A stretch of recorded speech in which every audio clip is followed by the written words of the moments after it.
Desde hace siglos la Iglesia Católica y la masonería han estado inmersas en conflictos profundos, no solo ideológicos, sino también espirituales. Este enfrentamiento no es una simple diferencia de opiniones, es una lucha entre dos visiones del mundo que se excluyen mutuamente. Mientras la Iglesia defiende la verdad absoluta revelada por Dios, la masonería promueve un relativismo moral y un racionalismo que socava los fundamentos de la fe cristiana. Esta enemistad histórica no solo ha marcado el pasado, sino que sigue dejando sus huellas en el presente. El surgimiento de la masonería en el siglo XVIII fue visto por la Iglesia como una amenaza directa a sus principios doctrinales y las salvaciones de las almas. Desde entonces, papas como Clemente XII, Pío IX y León XIII han condenado enérgicamente estas organizaciones secretas, advirtiendo sobre su influencia corrosiva tanto en ámbitos políticos como espiritual.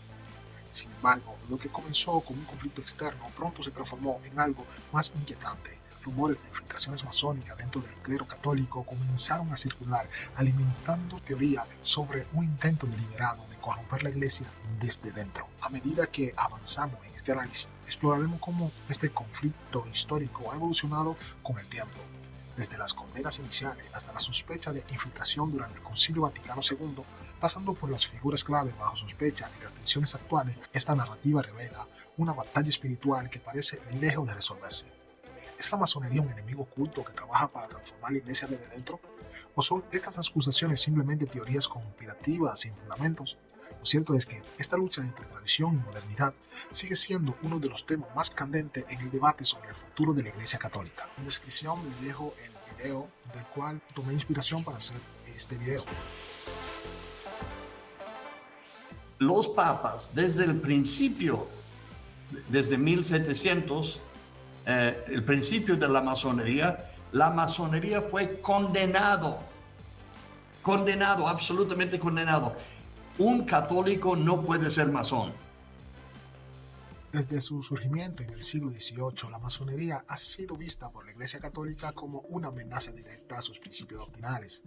En 1738, el Papa Clemente XII emitió la bula In Eminenti Apostolatus Specula, que condenó oficialmente a la masonería, prohibiendo a los católicos unirse a estas organizaciones bajo pena de comunión automática. Y así esto se mantuvo. Papas como Pío IX y León XIII reafirmaron enérgicamente la incompatibilidad entre el catolicismo y los ideales masónicos. La masonería, caracterizada por su estructura secreta y sus rituales esotéricos, fue acusada de promover valores contrarios a los dogmas católicos, como el relativismo moral, el racionalismo y el enfoque secularizado de la vida. Para la Iglesia, estas ideas socavan los fundamentos de la fe cristiana y amenazan con descentralizar el orden social basado en principios religiosos. La Iglesia veía en las logias masónicas una influencia subversiva en movimientos políticos anticlericales, especialmente durante la Revolución Liberal Europea. En este contexto, la masonería fue señalada como un enemigo ideológico que buscaba debilitar el poder espiritual y temporal de Roma. Sin embargo, las acusaciones no se limitaron al ámbito externo. A lo largo del tiempo surgieron rumores de infiltración masónica dentro del clero mismo. Estas sospechas alimentan todavía hoy muchas teorías que sugieren un intento deliberado de corromper la Iglesia desde dentro.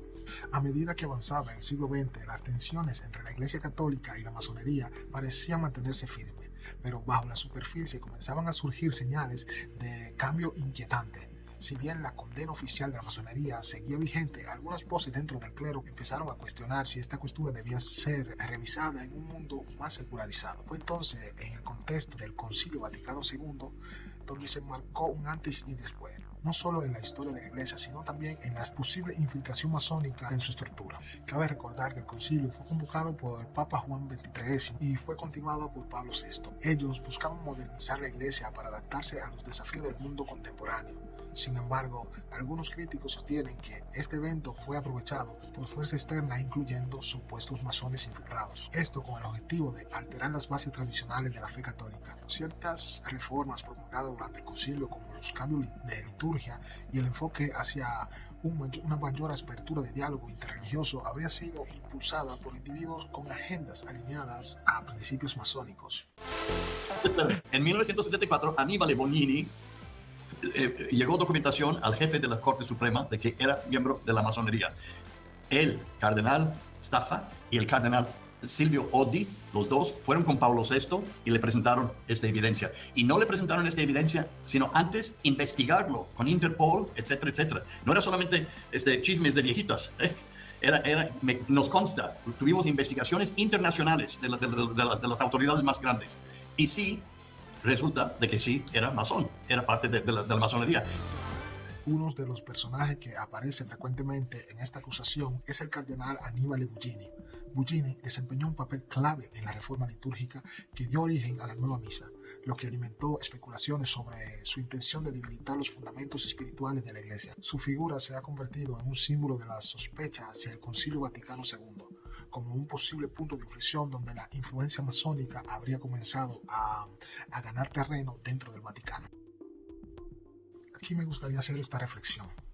Es que muchos catalogan el Concilio Vaticano II como el demonio, como algo muy malo. Pero ahora me gustaría que pensáramos si en una mañana te despiertas, tienes que ir al trabajo, sales de casa y mientras estás andando con tu coche, te das cuenta que estás cero de gasolina. En una calle donde nunca hubo una gasolinería, aparece una gasolinería de repente y tú tienes 20 euros en los bolsillos. ¿Qué harías con esos 20 euros? ¿Le echaría la gasolina al carro para llegar al trabajo? ¿O compraría 20 euros de gasolina y le daría fuego al benzinayo? ¿Dónde quiero llegar, amigos? Y es que hay cosas que pueden ser utilizadas de manera buena o de manera mal, pero eso no quiere decir que ese benzinayo sea horrendo o sea creado por el demonio. No, depende cómo se usen las cosas. Así que podemos decir que el Concilio Vaticano II promueve estos principios, pero ¿cómo lo estamos usando? ¿Cómo fueron usados? Hay que ver cómo fueron usados. Si fueron usados para llegar hacia el objetivo o si fueron usados para acabar con todo. Sigamos. Si el Concilio Vaticano II representó un posible punto de inflexión para la Iglesia Católica, la teoría sobre una infiltración masónica dentro del Vaticano no tardaron en señalar a figuras específicas como responsables de este cambio. Los críticos de la Reforma Conciliar argumentan que ciertos líderes eclesiásticos jugaron un papel crucial en la supuesta agenda masónica, promoviendo ideas y decisiones que, según ellos, habrían debilitado la tradición católica en favor de un enfoque más secular y liberal. Estoy hablando así, queridos amigos, pero es evidente que algo cambió. Es muy evidente que algo cambió. Déjamelo en los comentarios si, aunque tú tienes esta percepción de que algo cambió después del Concilio Vaticano II. Otro nombre que ha venido a la ribalta es el de Sebastiano Baggio, quien fue acusado de utilizar su posición para nombrar obispos con tendencias liberales en todo el mundo. Quiero que todo el mundo se dé cuenta dónde empezó el caos de hoy, dónde empezó fuertemente, y reexaminarlo y a ver si andamos en la dirección correcta. Cardenal Baggio, absolutamente, sin duda alguna, era un masón. Constaba eso. Él era el cardenal encargado de crear todos los obispos del mundo. Todos los obispos durante 12 años, los 12 años postconciliares, años muy delicados, todos los obispos del mundo fueron hechos por él. Y él hizo todo lo que pudo hacer para promover obispos liberales, en el sentido liberal. Conservadores, ninguno. Según lo que se dice, Baggio habría sido un agente clave para la promoción de prelados alineados con ideales masónicos durante los delicados años posteriores al Vaticano II. Por otra parte, Pablo VI enfrentó acusaciones directas de haber ignorado o cubierto su informe sobre masones infiltrados en el clero. Y una de las historias más controvertidas señalan que el Papa recibió pruebas documentadas sobre las infiltraciones, pero decidió no actuar al respecto. Y no pensemos, queridos amigos, que esto hace parte del pasado. Tras décadas de controversia, muchos se preguntan si esta influencia sigue vigente en la actualidad. La tensión hacia el siglo XXI no ha disipado las sospechas. Al contrario, las reformas iniciadas en el Concilio Vaticano II y los cambios en la liturgia todavía alimentan debates sobre si ciertos principios masónicos como la libertad, igualdad y fraternidad han permeado la estructura eclesiástica. El cardenal Sebastiano Baggio y Annibale Buggini son dos figuras emblemáticas de estas acusaciones. Baggio, prefecto de la Congregación para los Obispos entre el 1973 y el 84, fue señalado como un embajador masón que había promovido y designado a obispos con tendencias liberales, moldeando así el liderazgo eclesiástico durante años cruciales. Por su parte, Bugini, arquitecto de la reforma litúrgica post-Vaticano II, fue acusado de haber introducido cambios que algunos consideran alineados con la agenda masónica. Este último fue trasladado a Irán en el 1976, lo cual fue interpretado por muchos como un destierro encubierto debido a estas sospechas. En el presente, el antipapa Francisco, si por una parte ha reiterado que la pertenencia a las logias masónicas siguen siendo incompatibles con la fe católica, sus actos demuestran que no se sabe de qué parte está. Como todos sabemos, los masones tienen mucha influencia de ideas gnósticas y en la iglesia del antipapa Francisco estas ideas están por doquier. Eventos recientes como seminarios entre masones y líderes religiosos han generado controversia.